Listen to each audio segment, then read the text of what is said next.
अस्सलाम वालेकुम। मैं हूं सैयद खालिद गर्ददी और आप देख रहे हैं स्टेट व्यूज। पाकिस्तान में नाफिज अल अमल पीका एक्ट के खिलाफ सहाफ़ियों की जंग एहतजाज के साथ साथ अदालतों में भी आखिरी मराहल में दाखिल हो गई है। एक तरफ सहाफ़ी फेक न्यूज़ के खिलाफ ही नहीं बल्कि विक्टिम भी हैं, जबकि दूसरी तरफ वो चाहते हैं कि मशावरत के साथ फेक न्यूज़ और मिस इन्फॉर्मेशन की रोकथाम मुमकिन बनाई जा सके, ताकि आज़ादी इज़हार राय मुतासर न और इतलात तक रसाई के कानून का इतलाक भी पूरी तरह हो। आइए हम देखते हैं कि पीका एक्ट पर सहाफ़ी मुअतरज़ क्यों हैं। इस सिलसिले में हम ये जानने की कोशिश करते हैं कि पीका एक्ट में तरामीम क्या हुई हैं और इनका जदीद तरीन हल क्या है।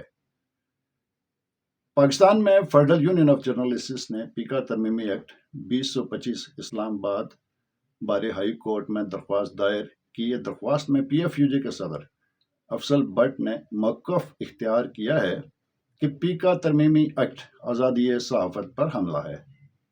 पीका तरमीमी एक्ट गैर आइनी और गैर कानूनी है। अदालत को इसका जायजा लेना चाहिए।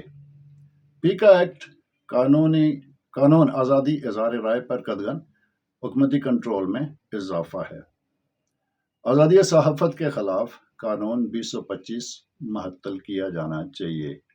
PFUJ के सदर अफसल भट्ट ने मजीद ये कहा है कि पीका तरमीमी एक्ट 2025 आइन के आर्टिकल 19 और 19A के खिलाफ है।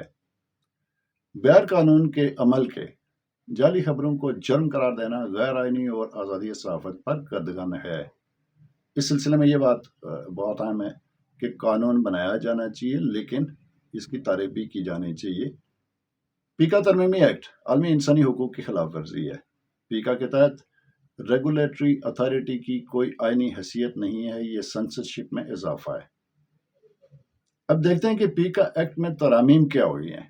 गवर्नमेंट ने ऐसी क्या तरामीम की हैं जिनके ऊपर सहाफ़ी हजरात मुअतरज़ हैं। फेक न्यूज़ पर 5 साल सज़ा होगी, ये कहा है हुकूमत ने उस कानून में। अदालतें 6 माह में 1 साल की मुद्दत में मुकदमात का फैसला करने की पाबंद होंगी। बिल में डिजिटल राइट्स प्रोटेक्शन अथॉरिटी कायम करने की तजवीज़ है। अथॉरिटी को ममनुआ या फैश मवाद तक रसाई हासिल करने और मुलव्वस अफराद के खिलाफ कार्रवाई का इख्तियार होगा। पीका की मौजूदा तरमीम में गैर कानूनी मफाद की 16 इकसाम की फहरिस्त दी गई है, जिसमें गुस्ताखाना मवाद, तशद्दुद, फ़िरका वाराना मुनाफरत को हवा देना, फैश मवाद की इशाअत, कॉपीराइट की खिलाफ वर्जी, जराइम या दहशतगर्दी की हौसला अफजाई, जाली या झूठी रिपोर्ट्स, आइनी इदारों और इनके ऑफिसरान बशमूल अदलिया और अफवाज पाकिस्तान के खिलाफ इल्ज़ाम तराशी, ब्लैकमेलिंग और हत्के इज़्ज़त शामिल है। वफाकी हुकूमत national cyber crime investigation agency का क़याम अमल में लाया जा रहा है, जो साइबर क्राइम से मुतल्लिक मुकदमात की तहकीकात करेगा। इन तरामीम में यह भी किया जा रहा है कि वफाकी हुकूमत 3 साल के लिए DG national cyber crime investigation agency का तकर्रुर करेगी, जिसका ओहदा IG पुलिस इस्लामाबाद के बराबर होगा। मौजूदा तरामीम के तहत FBR साइबर क्राइम विंग खत्म करने का फैसला किया गया है। अथॉरिटी चेयरमैन समेत दिगर 6 मेंबरान पर मुश्तमिल होगी। अथॉरिटी में तमाम फैसले अक्सरियती अरकान की रजामंदी से किए जाएंगे। मजीद ये है कि फेक न्यूज़ और डिसइंफॉर्मेशन की रोकथाम के जदीद तरीके यानी मुमकिन क्या हो सकता है, मुमकिनात क्या हैं जिन पर हुकूमत को सहाफ़ियों के साथ मिलकर कानून साजी करनी चाहिए, इस पर बात करते हैं। पहली बात यह कि इतलात तक रसाई का कानून मुकम्मल तौर पर फ़ाल किया जाए, क्योंकि जब तक इतलात तक रसाई नहीं होगी तो इंफॉर्मेशन के डिसइंफॉर्मेशन होने या फेक होने के बारे में हम कैसे तय कर सकते हैं। फेक न्यूज़ की तारीफ की जाए और फिर AI पर मबनी फैक्ट चेकिंग टूल्स इस्तेमाल में लाए जाएं जो गलत खबरों की निशानदेही कर सकते हैं। AI एल्गोरिदम फेक न्यूज़ के ज़राए और जाली तस्वीर शनाख्त करने में मददगार साबित हो सकते हैं। ब्लॉकचेन टेक्नोलॉजी की मदद से खबरों के ज़राए की तौसीक मुमकिन हो सकती है ताकि गलत मालूमात को रोका जा सके। और यह भी याद रहे कि ब्लॉकचेन टेक्नोलॉजी जो है वो पाकिस्तान के हर शूबे में जहाँ पे भी फिगर्स को जोड़ कर रखना है उनमें इम्पॉर्टेंट है। खबर के असल सोर्स को ब्लॉकचेन पर रिकॉर्ड करके इसमें छेड़छाड़ को नामुमकिन बनाया जा सकता है।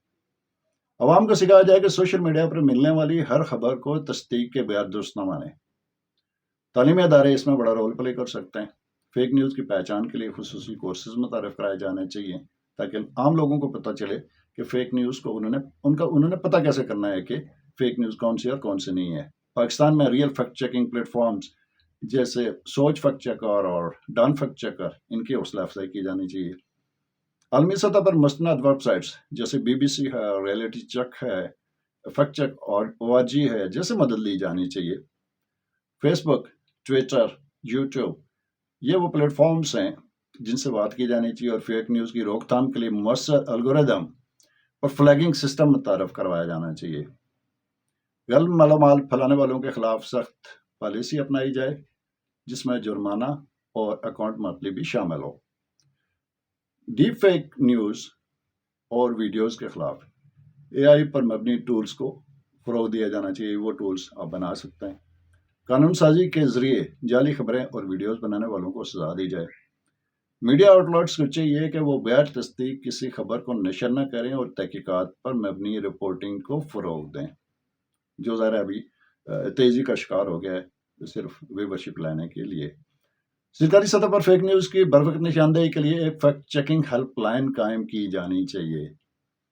اس سارے بیانیہ اور متبادل بیانیہ کا ابھی تک جو چل رہا ہے حکومت اور صحافیوں کے درمیان، اس کا نتیجہ کیا ہے کہ پیکا ایکٹ اپنی اصل روح میں ایک مثبت قانون ہو سکتا تھا، لیکن اس کا غلط استعمال آزادی اظہار رائے اور صحافتی آزادی کے لیے خطرہ بن چکا ہے۔ اس قانون میں شفافیت، آزادی صحافت کا احترام اور غیر ضروری سختیوں میں نرمی ضروری ہے۔ ساتھ ہی فیک نیوز اور ڈس انفارمیشن کی روک تھام کے لیے AI، blockchain technology, fact checking platforms اور میڈیا لٹریسی جیسے طریقے اپنانا وقت کی اہم ضرورت ہے۔ یاد رہے کہ اس مسئلے کا حل کسی ایک فریق کی ذمہ داری نہیں ہے، بلکہ حکومت، سوشل میڈیا پلیٹ فارمز، صحافتی اداروں اور عوام کو مل کر اس کے خلاف کام کرنا چاہیے۔ بہت شکریہ۔